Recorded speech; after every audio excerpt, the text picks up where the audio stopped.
नमस्कार. आपल्यासोबत आता ज्येष्ठ विधितज्ञ ॲडव्होकेट संजय सावंत साहेब आहेत. त्यांचा एकंदरीत प्रवास समाजकार्य ते भाजपच्या उच्चस्तरीय राज्यस्तरीय कार्यकारिणीपर्यंत पोहोचलेला आहे. आपण त्यांच्याकडून जाणून घेणार आहोत हा प्रवास कसा झाला आणि काय झाला याबाबत त्यांच्याकडून आपण जाणून घेणार. सर, आपण काय सांगाल नेमका आपला प्रवास एक सामाजिक कार्यकर्ता ते एक भाजपच्या राष्ट्रीय कार्यकारिणीपर्यंत आपण पोहोचला. सर्वप्रथम सर्वांना तुमच्या प्रेक्षकांना माझा नमस्कार. मी खऱ्या अर्थाने गेल्या 17-18 वर्षापासून सामाजिक कामामध्ये व्यस्त होतो. सामाजिक काम मी गेल्या 17-18 वर्षापासून करत आलेलो आहे. त्यामध्ये महाराष्ट्राच्या कानाकोपऱ्यामध्ये जाऊन मी अनेक रक्तदान शिबिरं असतील, त्यानंतर वेगवेगळे संभाजी महाराजांचे व्याख्यानं असतील, छत्रपती शिवाजी महाराजांचे व्याख्यानं असतील, आई जिजाऊंची व्याख्याने असतील, ह्या गोष्टीची आवड मला जन्मतः होती. आणि लहानपणापासून शंभूभक्त आहे, शिवभक्त आहे. त्यामुळं त्या परिस्थितीमध्ये मी त्या सगळ्या गोष्टी माझ्या रक्तातच असल्याकारणाने महाराष्ट्राच्या कानाकोपऱ्यात जाऊन मी वेगवेगळे उपक्रम राबवले. वेगवेगळ्या संघटनेमार्फत मी सामाजिक कार्य करण्याचा त्या ठिकाणी प्रयत्न केला. आणि ते करत असताना अगदी पालखी सोहळे असतील, जसं की आम्ही अजिंठा वेरूळलेणी तुळजापूरची पायी पालखी सोहळा असेल, तो आम्ही आयोजन त्या पूर्वीच्या काळात करायचो. त्याच्यातनं अनेक लोकांशी आमचा जनसंपर्क व्हायचा, अनेक शेतकऱ्यांशी गाठीभेटी व्हायच्या. आणि ते करत असताना आम्हाला महाराष्ट्राच्या कानाकोपऱ्यामध्ये जात असताना सर्वसामान्य व्यक्तीपर्यंत आम्हाला त्या ठिकाणी जायचो, आम्ही भेटायचो. आणि त्यांचे जे विषय आहेत ते कुठंतरी सामाजिकदृष्ट्या आपल्याला कसे ते सॉल्व करता येईल, कसे त्यावरती आपल्याला मात करता येईल, त्यासाठी आम्ही पूर्वीच्या काळात प्रयत्न करायचो. म्हणजे त्याच माध्यमातून आम्ही शिवक्रांती युवा परिषद एक आमची सामाजिक संस्था होती. त्या सामाजिक संस्थेवरती मी त्या काळात महाराष्ट्रभर फिरलो, काम केलं. आणि त्याद्वारे छत्रपती शिवाजी महाराज, संभाजी महाराज, आई जिजाऊ यांची व्याख्यानं आम्ही त्यावेळेस त्या काळात आयोजित करायचो. आणि प्रत्येक जिल्ह्यात जाऊन, वाडोवाडी जाऊन, अगदी खेडोपाडी जाऊन प्रत्येक तालुक्याच्या ठिकाणी जायचो. आणि पूर्वीच्या काळामध्ये आम्ही त्या काळात हा सर्व प्रबोधन करण्याचं काम महाराष्ट्रभर करायचो. म्हणजे एकंदरीतच तुम्ही शालेय जीवनापासून तुम्हाला एक समाजकार्याची आवड होती. हो, नक्कीच. शालेय जीवनापासून मला समाजकार्याची आवड होती. कारण का मी आपल्या ह्या शिरूर तालुका, हवेली तालुका ह्या परिसरातून असल्याकारणाने ह्या ठिकाणचा सर्व परिसरचा वर्ग हा लहानपणापासूनच एक सामाजिकदृष्ट्या आणि राजकीयदृष्ट्या सक्षम असलेल्या प्रत्येक ठिकाणी, गावातलं जरी म्हटलं तरी चालेल. आणि अशा ह्या क्षेत्रातून मी वावरत असताना की मला ते लहानपणापासूनच त्या सामाजिक कार्याची आवड, समाजापासूनच मला त्या ठिकाणी समाजातूनच मला ते बाळकडू सामाजिक क्षेत्रातलं भेटलं. आणि मग त्याच दृष्टिकोनातून मी सामाजिक क्षेत्रामध्ये हळूहळू त्या ठिकाणी मी उतरत आलो. कारण शालेय जीवनामध्ये आमच्या शाळेमध्ये वेगवेगळे उपक्रम घेतले जायचे. आणि ते उपक्रम पाहत असताना मला त्या निमित्ताने आवड निर्माण झाली. आणि समाजासाठी काहीतरी आपलं देणं लागतं, ह्या हिशोबाने मी त्या सामाजिक क्षेत्रामध्ये त्या काळात उतरत आलो. समाजकार्य करत असताना तुम्ही राजकारणाकडे वळले. राजकारणाकडे का वळवटलं तुम्हाला तिकडे? सर, मी खऱ्या अर्थाने महाराष्ट्रभर फिरत असताना, जसं की मी तुम्हाला मगाशी सांगितल्याप्रमाणे शिवक्रांती युवा परिषद असेल, माहिती सेवा समिती असेल, भारतीय मीडिया फाउंडेशन असेल, मी ऑल इंडिया अँटी करप्शन कमिटीमध्ये व्हाईस वर्किंग प्रेसिडेंट म्हणून महाराष्ट्र राज्यावर मी काम त्या काळात पाहिलं. ते करत असताना अनेक उपक्रम मी त्या ठिकाणी राबवले. जसं तुम्हाला म्हटलं की रक्तदान शिबिर असेल, व्याख्यानं असेल, पायी पालखी सोहळे असतील, किंवा बरेच ठिकाणी प्रबोधनाचे काम आम्ही करण्याचा त्यावेळेस योग आला होता. आणि ते करत असताना कुठंतरी आम्ही समाजाशी जाऊन सर्वसामान्य व्यक्तीशी आम्ही त्या ठिकाणी बसायचो, बोलायचो. आणि त्यानंतर एक सर्वसामान्यांचा प्रश्न जो असतो तो त्या ठिकाणचे लोकप्रतिनिधी निवडून येतोपर्यंत त्यांच्यासोबत सर्व कमिटमेंट किंवा आश्वासनं त्या काळात देत होते. परंतु त्या कुठंतरी फुलफिल होत नव्हत्या असं आम्हाला वाटत होतं.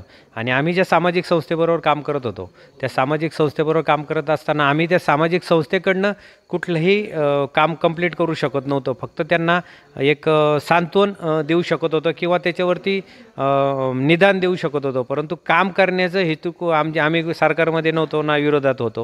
म्हणजे आम्ही फक्त एक सामाजिक कार्यकर्ते म्हणून काम करत होतो. मग सामाजिक कार्यकर्ते म्हणून काम करत असताना त्यांची जे प्रॉब्लेम आहेत, समस्या आहेत, ते सोडू शकत नव्हते. मग जर राजकारणात आपण गेलो तर निश्चितच राजकारणात गेल्यावर तर एकतर आपण सत्तेत असू किंवा विरोधात असू. कुठंतरी एक असल्यानंतर विरोधात असेल तर आपण त्यांच्याविषयी आवाज आपण उचलू शकतो सत्तेतल्या पक्षासमोर, किंवा जर सत्तेतल्या पक्षात जर आपण काम केलं तर त्या ठिकाणी आपण त्यांची कामे करू शकतो. ह्या दृष्टिकोनातनं राजकारणात वळावं असं मला 2014-15च्या आसपास भासलं. आणि मग त्याच्यानंतर मला असं वाटलं की चला आपण राजकीयदृष्ट्या जाऊ. आणि राजकीयदृष्ट्या सामाजिक क्षेत्रात आपलं काम चालूच आहे, 17-18 वर्षापासून आपण ते करतच आलो आहे. परंतु त्याला कुठंतरी राजकीय मोड असला तर निश्चितच त्या राजकारणाच्या माध्यमातून आपण ते लोकांची कामं हे चांगल्या पद्धतीने आपण करू शकतो, किंवा एकतर विरोध म्हणून वाजवू शकतो, किंवा सत्तेत असेल तर ते करण्यासाठी आपल्या सत्तेचे जे प्रतिनिधी असेल त्यांना ते करण्यासाठी भाग पाडू शकतो, असं मला कुठंतरी त्याच्यामध्ये भासलं. म्हणून मी राजकारणाकडं त्या ठिकाणी वळण्याचा दृष्टिकोन विचार केला. आणि मग मी राजकारणामध्ये त्यावेळेस मी 2015 साली राजकारणामध्ये मी प्रवेश केला. एकंदरीत तुमचा हा प्रवास आहे, सामाजिक कार्यकर्ता ते आता राज्य कार्यकारिणीवर आहेत तुम्ही. हा एवढा मोठा व्याप असताना न्यायालयीन कामकाजाचं एक तुमच्यावर तुम्ही कशा पद्धतीने न्यायालयीन कामकाजाचं म्हणत असाल तर मी तसं पाहायला गेलं तर मी मगाशी तुम्हाला सांगायचं राहून गेलं की मी एक सर्वसामान्य कुटुंबातून आहे, एक शेतकरी कुटुंबातून आहे. माझे वडील हे लहानपणापासून शेती करत होते आणि ते करत असताना एक सर्वसामान्य एक मजदूर म्हणून त्यांनी पाटबंधारे खात्यामध्ये काम केलं. म्हणजे ज्यावेळेस त्यांची रिटायरमेंट झाली त्यावेळेस 10-11 हजाराच्या आसपास मानधन त्यांचं असेल, मे बी 2010-11 साली. म्हणजे तोपर्यंत आम्ही सर्वसामान्य कुटुंबातच जगत होतो. म्हणजे शेती करून आम्ही त्या काळात जीवन आमचं पूर्ण उदरनिर्वाह व्हायचा. म्हणजे आई वडील शेतात काम करायचे तेव्हा आमचं शिक्षण वगैरे कंप्लीट व्हायचं. मग ते करत असताना असं वाटलं की मी पण माझं जे शिक्षण आहे 10वी नंतरचं जे शिक्षण आहे ते मी नोकरी करून ते शिक्षण कंप्लीट केलं. म्हणजे 11वी-12वी असेल, त्यानंतर माझं पदवीधरचं शिक्षण असेल, त्यानंतर मी पदवीधर कंप्लीट झाल्यानंतर मी लॉचं शिक्षण घेतलं. तर लॉचं शिक्षण हे माझे कालांतराने झालं, कारण मध्यंतरी मी त्या काळात नोकरी करत होतो. कारण का नोकरी करून मी शिक्षण कंप्लीट केलं आणि माझा घर त्या ठिकाणी चालवायचं, किंवा माझं शिक्षणाचं पूर्ण मी नोकरीच्या माध्यमातून भागवायचो. आणि मग नंतर मी कालांतराने हे करत असताना मी कॉर्पोरेट इंडस्ट्रीमध्ये काम केलं. अनेक बँका असतील, इन्शुरन्स कंपन्या असतील, कॉर्पोरेट कंपन्या असतील, ह्या ठिकाणी मी 10-12 वर्ष सर्व्हिस केली. आणि ते करत असताना मी त्याच वेळेस माझं राजकीय आणि सामाजिकदृष्ट्या सक्षम होतो, मी राजकीयदृष्ट्या नव्हतो. मग ते करत असताना असं वाटलं की कुठंतरी आपण महाराष्ट्राभर फिरत असताना आपण जर लोकांचा आपल्याकडे जर कायद्याचा अभ्यास असेल तर निश्चितच आपण कायदेशीररित्या लोकांच्या समस्यासाठी त्या ठिकाणी आपण भांडू शकतो. म्हणून मग कायदेशीर कुठंतरी उपयोग होईल ह्या हिशोबाने मग मी त्यावेळेस नोकरी करता करता मी आपलं लॉचं ॲडमिशन केलं. लॉ मी फुल टाईम सगळे लेक्चर वगैरे अटेंड करून या सगळ्या गोष्टी ॲडजस्टमेंट करून माझा व्यवसाय सांभाळून नोकरी सांभाळून ह्या सगळ्या गोष्टी करून मी लॉचं शिक्षण कंप्लीट केलं, कायद्याचा अभ्यास घेतला. आणि कायद्याचा अभ्यास घेतल्यानंतर मग ते लोकांच्या समस्या आपल्याला निश्चितपणे मांडता येतील आणि त्यांना न्याय मिळवून देता येईल अशा हिशोबाने मग मी लॉचं स्टडी केली किंवा मी लॉची डिग्री घेतली. आणि त्यानंतर मग मी ती लॉची डिग्री घेतल्यानंतर मग मला त्यावेळेस निश्चितच लोकांच्या समस्या काय आहेत आणि त्याच्यावरती कसं त्यांना न्याय मिळवून देता येईल त्यासाठी प्रयत्न केला. मग मी लॉचं शिक्षण घेत असताना त्यावेळेस मला अनेक सर्वसामान्य लोक भेटायची की बाबा ते पे करू शकत नव्हते किंवा त्यांना न्याय मिळवून देण्यासाठी कोर्ट कचेऱ्यासाठी तेवढा माफक त्यांच्याकडं पैसा नसायचा. आणि आपल्याला पूर्वीपासून सर्वसामान्यांसाठी काम करायचं असं आपल्याला पहिल्यापासून ध्यास होता. मग मी कायद्याचा अभ्यास घेतल्यानंतर मला असं वाटलं की ह्या लोकांसाठी आपण का नाही मोफत काम करावं. म्हणजे जी माझी फी किंवा जी इतरत्री जी फी लागणार होती कोर्ट कचेरीची जर सोडली तर मी मोफत लोकांचं काम करण्याचं सुरुवात मी पूर्वीच्या काळापासून मग केलं. मग कायद्याचा अभ्यास झाल्यानंतर मग मी त्या दृष्टिकोनातून उतरलो आणि मग लोकांचं त्या ठिकाणी मोफत काम करून लोकांना अनेकांना महाराष्ट्राच्या कानाकोपऱ्यातला 288 जर राजकीयदृष्ट्या बोलायचं म्हटलं तर 288 मतदारसंघामध्ये मी फिरलेलो व्यक्ती आहे. आणि मग 288 मतदारसंघामध्ये फिरत असताना मला प्रत्येक वाडवस्ती, खेडोपाडी, तालुका असेल, जिल्हा असेल, अशा ठिकाणी जात असताना निश्चितच मला असं जाणवलं की आता ह्या लोकांची त्या ठिकाणच्या समस्या आहे. मग त्या ठिकाणचा माझा संपर्क, माझा कायद्याच्या अभ्यास असणारे माझे बरेचसे माझे सहकारी. मग समजा मी महाराष्ट्राच्या कानाकोपऱ्यात एक नाशिकचं उदाहरण आहे. समजा नाशिकमध्ये निफाड आलं, तर समजा निफाडचं त्या ठिकाणी मला नाही करता आलं, तर मग मी त्या ठिकाणी माझे जे सहकारी वकील मित्र आहेत त्यांना मी ते काम देऊन त्या लोकांचं काम करण्याचा प्रयत्न केला. इवन मी इकडं अगदी लातूरचा विषय घ्या, सोलापूरमध्ये घ्या, इकडं नागपूर, गोंदियापर्यंत मी जाऊन आलो. इकडं आपल्या निफाणीपर्यंत बोलू शकता, त्यानंतर इकडं कोकणामध्ये बोलू शकता किंवा मुंबईमध्ये बोलू शकता. अशा पूर्ण महाराष्ट्रावर मी त्या ठिकाणी फिरलो आणि त्या ठिकाणी मी त्या लोकांना न्याय मिळवून देण्याचा प्रयत्न केला वकिलीच्या माध्यमातून. एकंदरीत तुमच्या कामाची दखल घेत भाजप पक्षानं तुम्हाला हे राज्यस्तरावरचं एक जबाबदारी सोपवली, तर आता सध्या तुमच्याकडे ती जबाबदारी आहे, ती कशी पार पडते? निश्चितच 2014-15च्या काळात मी राजकारणात उतरण्याचं ठरवल्यानंतर मग मी राजकारणात यापूर्वी भारतीय जनता पार्टीमध्ये, इतर पक्षामध्ये मी काम केलं आणि त्या पक्षामध्ये काम करत असताना मी प्रदेश युवक प्रदेश अध्यक्ष म्हणून मी काम पाहिलं. कारण का मी सामाजिकदृष्ट्या काम करत होतो त्यातलेच माझे सहकारी होते, ज्या पक्षावरती पक्षासोबत मी राष्ट्रीय पक्ष म्हणून असणारा त्या पक्षासोबत मी काम केलं. त्यानंतर मी आम आदमी पार्टी, एक अरविंद केजरीवालांचा पक्ष होता, त्याच्यावरती मी प्रदेश सहसचिव म्हणून काम पाहिलं. त्यानंतर मी त्या ठिकाणी अनेक महाराष्ट्राच्या कानाकोपऱ्यामध्ये जाऊन त्या पक्षाच्या माध्यमातून पण मी एक चांगल्या पद्धतीने लोकांना न्याय मिळवून देण्याचा प्रयत्न केला. आणि कालांतराने मी भारतीय जनता पार्टीमध्ये 2019च्या विधानसभेच्या तोंडावरती ज्यावेळेस मला पुणे शहर लोकसभा लढायची होती, परंतु मी त्या पक्षामध्ये इच्छुक होतो, परंतु मी त्या ठिकाणी लढण्याचं ठरवलं. आणि भारतीय जनता पार्टीसारखा सक्षम पक्ष की जो केंद्रामध्ये आहे, राज्यामध्ये आहे आणि आपल्या स्थानिक पातळीवरती परत काम करतो. यापूर्वी मला भारतीय जनता पार्टीबद्दल आदर होता आणि भारतीय जनता पार्टीमध्येच काम करण्याची माझी पूर्वीपासून इच्छा होती, परंतु मी माझ्या सामाजिकदृष्ट्या मी त्या ठिकाणी जाऊन परत मी भारतीय जनता पार्टीमध्ये 2019ला खऱ्या अर्थाने प्रवेश केला.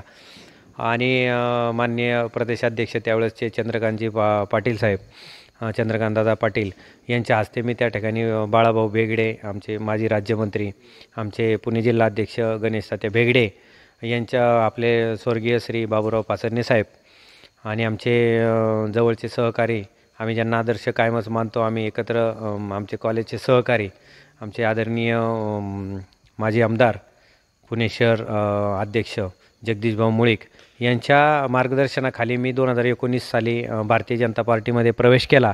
आणि मग त्यानंतर माझा खऱ्या अर्थाने राजकीय जीवनामध्ये माझा एक चांगल्या पद्धतीने प्रवेश आणि चांगल्या पद्धतीने माझं योगदान त्या ठिकाणी मी चालू. प्रदेश कार्यकारिणीवर तुमची निवड झाल्यानंतर एकंदरीत तुमची जबाबदारी वाढली, जबाबदारी आता कशी सांभाळायची? निश्चितच मी तुम्हाला सांगितल्याप्रमाणे 2019 साली मी आमचे प्रदेशाध्यक्ष आणि पूर्ण आमचे श्रद्धास्थान सगळ्यांच्या मार्गदर्शनाखाली त्यावेळेस मी प्रवेश केला भारतीय जनता पार्टीमध्ये. प्रवेश केल्यानंतर मी त्यावेळेस स्टार्टला एक कार्यकर्ता म्हणून मी भारतीय जनता पार्टीमध्ये काम करत होतो. कार्यकर्ता म्हणून काम करत असताना त्याच काळात नुकताच कोविड आला होता आणि मला पूर्वीपासून एक सामाजिक कार्य करण्याची आवड होती. मग कोविडच्या काळामध्ये मी त्यावेळेस अनेक गरजूंना त्या ठिकाणी रेशनिंगचे वाटप असेल किंवा गरजूंना किट वाटप असेल किंवा गरजून लोकांसाठी त्या ठिकाणी सॅनिटायझर असेल किंवा अनेक गोरगरिबांसाठी हॉस्पिटलमध्ये ॲडमिट करण्याचा प्रकार असेल, त्यांना मदत करणे असेल, बेड अवेलेबल करून देण्यासाठी प्रयत्न करणे.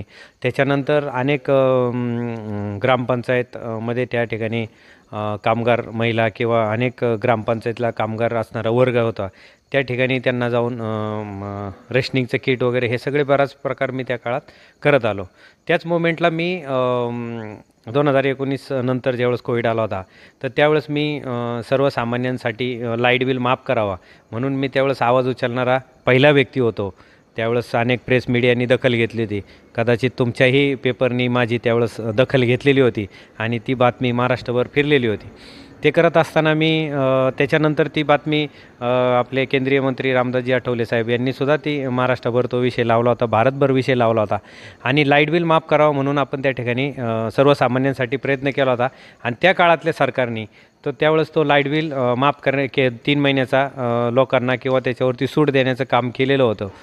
तोच मोमेंटला त्याच वेळेस आमच्या वकील वर्गांसाठी त्या ठिकाणी मानधन भेटावं म्हणून पहिला वकील मी पुणे शहरातून होतो किंवा पुणे जिल्ह्यातनं होतो. महाराष्ट्रभर सर्व वकिलांना त्या ठिकाणी न्याय मिळवून द्यावा, त्यांना मानधन द्यावं ही एक मागणी मी त्या काळात लावून धरली होती. आणि असे वेगवेगळे उपक्रम मी त्या काळात कोविडच्या काळात केले. सर्वसामान्यांना मदत करण्याचं काम भारतीय जनता पार्टीच्या माध्यमातून मी त्या काळात केलं. मग ते करत असताना मी पक्षाने माझी त्यावेळेस दखल घेतली आणि पक्षाने मला वकिलांसाठी काहीतरी करणारा एक व्यक्ती म्हणून, एक कार्यकर्ता म्हणून भारतीय जनता पार्टीने मला पहिल्यांदा जिल्हा संयोजक, जिल्हाध्यक्ष म्हणून पुणे जिल्ह्याची मला ग्रामीणची जबाबदारी भारतीय जनता पार्टीने दिली.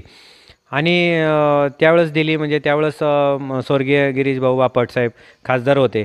आमच्या स्वर्गीय भाऊ गिरीश बापट यांनी मला त्यांच्या हस्ते त्या ठिकाणी आमचे माजी राज्यमंत्री बाळाभाऊ बेगडे, आमचे पुणे जिल्हा अध्यक्ष गणेश तात्या बेगडे किंवा आमचे स्वर्गीय बाबूराव पाचरणे साहेब किंवा येऊन आमचे माझे मार्गदर्शक माजी आमदार पुणे शहर माजी अध्यक्ष जगदीश भाऊ मुळीक यांच्या सर्वांच्या प्रयत्नांनी मला त्या ठिकाणी पुणे जिल्हा अध्यक्षपदाचं त्या ठिकाणी जबाबदारी सोपवण्यात आली. आणि ज्यावेळेस मला भारतीय जनता पार्टीने पुणे जिल्हा अध्यक्ष वकील आघाडीची जबाबदारी दिली, ती जबाबदारी दिल्यानंतर मी योग्य त्या पद्धतीने ती पार पाडण्याचा प्रयत्न केला, त्या पदाला न्याय देण्याचा प्रयत्न केला. पुणे जिल्ह्याच्या आमच्या 13-14 तालुक्यांमध्ये जाऊन मी पूर्ण गावोगावी जाऊन प्रत्येक कोर्टामध्ये जाऊन किंवा प्रत्येक तालुक्याच्या कोर्टामध्ये जाऊन पोहोचून मी त्या ठिकाणी वकिलांच्या समस्या जाणून घेतल्या. वकिलांचे समस्या काय त्या गोष्टी जाणून घेऊन मी त्या ठिकाणी त्यावेळेस महाविकास आघाडीचं सरकार होतं, तर त्या सरकारकडं मी मागणी केली की अनेकदा बरेचसे वकिलांचे जे प्रॉब्लेम असतात ते सॉल्व्ह करण्यात यावं किंवा वकिलांच्या ज्या मागण्या आहेत त्या मी राज्य सरकारकडनं लावून धरल्या. आणि ते करत असताना मी त्याच्यानंतर परत भारतीय जनता पार्टीकडनं आपलं गेल्या वर्षी आपलं सरकार आलं आणि त्यावेळेसही मी जिल्हाध्यक्ष म्हणून आजपर्यंत मी कार्यरत त्या ठिकाणी होतो. मग हे सर्व करत असताना मी वकिलांसाठी न्याय मिळवून देण्याचा प्रयत्न केला. पक्षाचं संघटन वाढवण्याचा त्या ठिकाणी प्रयत्न केला. प्रत्येक तालुका अध्यक्षाशी संपर्क करून त्या ठिकाणच्या संघटन वाढवण्याचा मी त्या ठिकाणी हातोनात प्रयत्न केला. हे 3 वर्ष मी त्यानंतर मग मी भारतीय जनता पार्टीने ही माझी सर्व दखल घेतली आणि त्याच दरम्यान मला भारतीय जनता पार्टीने स्वच्छ भारत अभियानच्या वरती स्वच्छ भारत अभियान आपण पूर्ण महाराष्ट्रभर राबवत होतो. त्यावेळेस बेटी बचाओ बेटी पढाओ असे वेगवेगळे अभियान केंद्र सरकारकडनं राबवण्याचा प्रयत्न महाराष्ट्राच्या कानाकोपऱ्यामध्ये चालला असताना त्यावेळेस मला भारतीय जनता पार्टीने आमचे महाराष्ट्र राज्याचे संयोजक आणि आमचे अध्यक्ष स्वच्छ भारत अभियानचे त्यांनी मला त्या ठिकाणी स्वच्छ भारत अभियानावरती संघटन सरचिटणीस म्हणून काम करण्याची जबाबदारी दिली. आणि मग ते करत असताना मी गेल्या 1-1.5 वर्षापासून मला तीही जबाबदारी मला संघटन सरचिटणीस म्हणून पक्षांच्या वतीने देण्यात आली. मग त्याच्या माध्यमातून मी महाराष्ट्राच्या कानाकोपऱ्यात परत एकदा फिरण्याचा प्रयत्न केला. महाराष्ट्राच्या कानाकोपऱ्यात माझा जो जुना अनुभव, माझा जो जुना सामाजिक कार्याचा अनुभव तो सगळा मी त्या ठिकाणी महाराष्ट्राच्या कानाकोपऱ्यात लावण्याचा प्रयत्न केला. आणि त्या ठिकाणी अनेक पंचायत समिती असेल, अनेक जिल्हा परिषद गट असतील, अनेक विधानसभा गट असतील किंवा लोकसभा गट असतील, या सर्व ठिकाणी जाऊन स्वच्छताचे कार्यक्रम मी त्या ठिकाणी घेतले आणि पूर्ण महाराष्ट्रामध्ये स्वच्छता अभियान पोचवण्याचं काम केलं किंवा स्वच्छतेचं काम महाराष्ट्रभर करण्याची जनजागृती मी स्वच्छ भारत अभियानच्या माध्यमातून केली. ते करत असताना निश्चितच मला रिसेंटली आता 1-2 महिन्यापूर्वी जूनच्या आसपास भारतीय जनता पार्टीने प्रदेश कार्यकारिणीने माझी त्या ठिकाणी 3 वर्षाची दखल घेतली आणि एवढं सगळं 3 वर्षाचं माझं काम एक कार्यकर्ता म्हणून मी महाराष्ट्राच्या पुणे जिल्ह्याच्या कानाकोपऱ्यात पोहोचलो. त्यानंतर मी स्वच्छ भारत अभियानच्या माध्यमातून महाराष्ट्रभर पोहोचलो.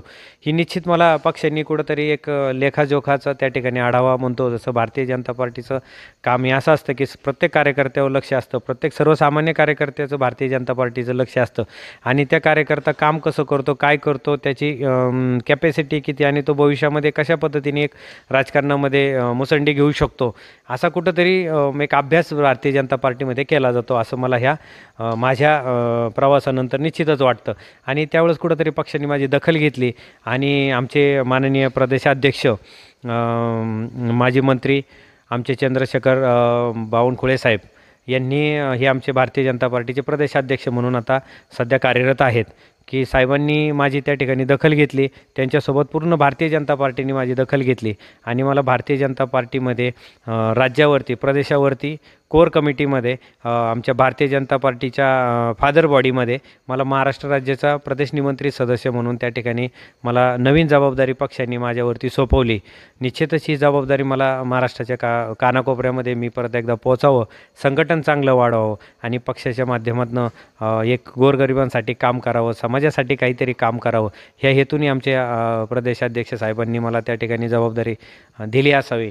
आणि निश्चितच मी त्या जबाबदारीला न्याय मिळवून देण्याचं काम, जसं मी 3 वर्षात जिल्हाध्यक्ष म्हणून काम पाहिलं, सरचिटणीस म्हणून स्वच्छ भारतवरती काम पाहिलं, त्याच याच्यातून माझ्या दृष्टिकोनातनं मी जिल्हाभर फिरलो, तसं महाराष्ट्रभर फिरून निश्चितच मी त्या ठिकाणी काम करेन अशा हिशोबाने मी त्या ठिकाणी कार्यरत राहणार आहे. आणि त्या पदाला मी निश्चितच जसा त्यावेळेस न्याय मिळवून दिला तसा ह्याही पदाला मी निश्चित न्याय मिळवून देईन असं मला ह्या ठिकाणी मला मनात सांगावंसं वाटतं. सावंत साहेब, तुम्हाला एक शेवटचा प्रश्न आहे माझा. तुम्ही एक सामान्य कुटुंबातील मुलगा आहेत आणि केंद्रामध्ये आणि महाराष्ट्रामध्ये सुद्धा भाजपचं सरकार आहे. दोन्ही ठिकाणी एक सामान्य वर्गातला शेतकऱ्याचा मुलगा म्हणून तुम्ही एक सामाजिक कार्यकर्ता ते महाराष्ट्र लेवलच्या पदापर्यंत पोहोचले. काय भावना आहे तुमची? निश्चितच माझी भावना अशी आहे की भारतीय जनता पार्टी हा पक्ष सर्वसामान्यांचा पक्ष आहे. इकडे कुठल्याही राजकीय वंशजाचा किंवा राजकीय घराण्यातल्या व्यक्तीचा पक्ष नाही आहे, त्याला भारतीय जनता पार्टी म्हटलं जातो. निश्चितच महाराष्ट्राच्या कानाकोपऱ्यात फिरत असताना किंवा आपल्या तालुक्यात फिरत असताना, जिल्ह्यात फिरत असताना भारतीय जनता पार्टीमध्ये जेव्हापासून मी काम करत आहे, पहिल्या दिवसापासून, पहिल्या तासापासून भारतीय जनता पार्टीमध्ये काम करत असताना खूप मनापासून मला सॅटिस्फॅक्शन आहे की मी एक सर्वसामान्य कुटुंबातला व्यक्ती आहे, एक शेतकऱ्याचा मुलगा आहे आणि हा शेतकऱ्याचा मुलगा एक सर्वसामान्य गावातला की ज्याला राजकीय पार्श्वभूमी काहीच नसताना मी माझे वडील किंवा आजोबा किंवा खापरपंजोबा किंवा माझे चुलते किंवा माझ्या घरामध्ये कोणीच ग्रामपंचायत सदस्य आजपर्यंत नव्हते किंवा मी स्वतः नव्हतो किंवा कुठल्याही राजकीय पदावरती मी नव्हतो, प्रशासकीय पदावर मी नव्हतो किंवा माझे घरचे कोणीच नव्हते. म्हणजे ना पंचायत समिती सदस्य असेल, जिल्हा परिषद सदस्य असेल किंवा विधान परिषद असेल, विधानसभा असेल किंवा लोकसभा असेल, असे कुठलेच माझे काका, मामा, माझे चुलते किंवा माझे वडील अशी कुठलीही पार्श्वभूमी नसणारा एक सर्वसामान्य कुटुंबातून मी पक्षामध्ये एक संघटन करायचं म्हणून, सामाजिक कार्य करायचं म्हणून मी पक्षात आलो. आणि भारतीय जनता पार्टीमध्ये पक्ष मी का निवडला? कारण भारतीय जनता पार्टी हा पक्ष असा होता की तो खरंच सर्वसामान्यांसाठी काम करणारा पक्ष होता. म्हणून भारतीय जनता पार्टीमध्ये काम करत आलो आणि गेल्या 3-4 वर्षापासून मला एवढं सॅटिस्फॅक्शन भारतीय जनता पार्टीमध्ये काम केल्यानंतर वाटतं की निश्चितच हा सर्वसामान्यांना न्याय मिळवून देणारा पक्ष आहे. एक गोरगरिबाच्या कुटुंबातल्या व्यक्तीला चांगल्या पदावरती नेऊन बसवणारा हा पक्ष आणि एक शेतकऱ्याच्या मुलाला एक चांगल्या लेवलला नेऊन ठेवणारा पक्ष आहे. कारण का ह्या पक्षामध्ये कुठली घराणेशाही चालत नाही, ह्या पक्षामध्ये कुठलाही राजकीय वंशज व्यक्ती चालत नाही किंवा ह्या पक्षामध्ये कुठलाही श्रीमंतीचा आवक असणारा व्यक्ती ह्या ठिकाणी चालत नाही. निश्चितच जो कार्यकर्ता काम करतो, संघटनेसाठी काम करतो, समाजासाठी काम करतो, महिलांसाठी काम करतो, युवांसाठी काम करतो आणि सर्वसामान्यांसाठी काम करतो, अशा व्यक्तीला ह्या भारतीय जनता पार्टीमध्ये निश्चित न्याय मिळतो. मिळतो आणि तो मिळतोच. हा अनुभव मला गेल्या 3 वर्षामध्ये आला. कारण का एक सर्वसामान्यांचा मुलगा जर प्रदेश लेवलला प्रदेश निमंत्रित सदस्य होऊ शकतो, निश्चित माझ्यासाठी खूप मोठी भाग्याची गोष्ट आहे आणि माझ्यासाठी खूप मोठी गोष्ट आहे. कारण का मी ज्या लेवलला होतो किंवा ज्या कुटुंबात वावरलो, त्या कुटुंबातला व्यक्ती आजपर्यंत ह्या पदावरती कुठल्याच व्यक्ती त्या ठिकाणी ह्या लेवलला काम पाहिलेलं नाही. म्हणून मला निश्चित गर्व वाटतो. जाऊन माझ्याबद्दल न सांगण्यापेक्षा हे सर्वसामान्यांबद्दल सांगणं हे निश्चित मला आवडेल. कारण का आजपर्यंत भारतीय जनता पार्टीमध्ये मी अनेक तालुक्यांचा अभ्यास घेतला, अनेक जिल्ह्यांचा अभ्यास घेतला, राज्यातल्या वेगवेगळ्या 288 मतदारसंघातला अनुभव घेतला की त्या ठिकाणी जे जे कार्यकर्ते आले, जवळजवळ 70, 75, 80% वरील वर्ग वरती असेल की तो निश्चितच एक गोरगरीब आणि सर्वसामान्याच्या कुटुंबातून आलेला व्यक्ती आहे आणि तो भारतीय जनता पार्टीमध्ये चांगला सक्रिय नेता म्हणून काम करताना मला गेल्या 3 वर्षात 3 वर्ष म्हणण्यापेक्षा अनेक वर्षापासून मला अनुभव आला. आपण राज्यस्तरावरची जबाबदारी सोपवत असताना खरंच आम्हाला तुम्ही वेळ दिला, त्याबद्दल आपले मनापासून आभार. धन्यवाद साहेब. निश्चितच मी तुमच्या वाघोली बुलेटिन न्यूजला आणि शुभेच्छा देतो आणि तुमच्या सर्व प्रेक्षकांना मी मनापासून मी शुभेच्छा देतो आणि मी माझ्या भारतीय जनता पार्टीकडनं, आमच्या स्वच्छ भारत अभियानकडनं, आमच्या पुणे जिल्हा PDCवरती मी सल्लागार म्हणून काम करत आहे. पुणे जिल्ह्याच्या आपल्या PDCचे बँकेच्या वतीने आणि आमच्या भारतीय जनता पार्टी प्रदेश कमिटीच्या वतीने मी परत एकदा तुमच्या सर्व प्रेक्षकांना मनपूर्वक शुभेच्छा देतो आणि धन्यवाद. धन्यवाद साहेब.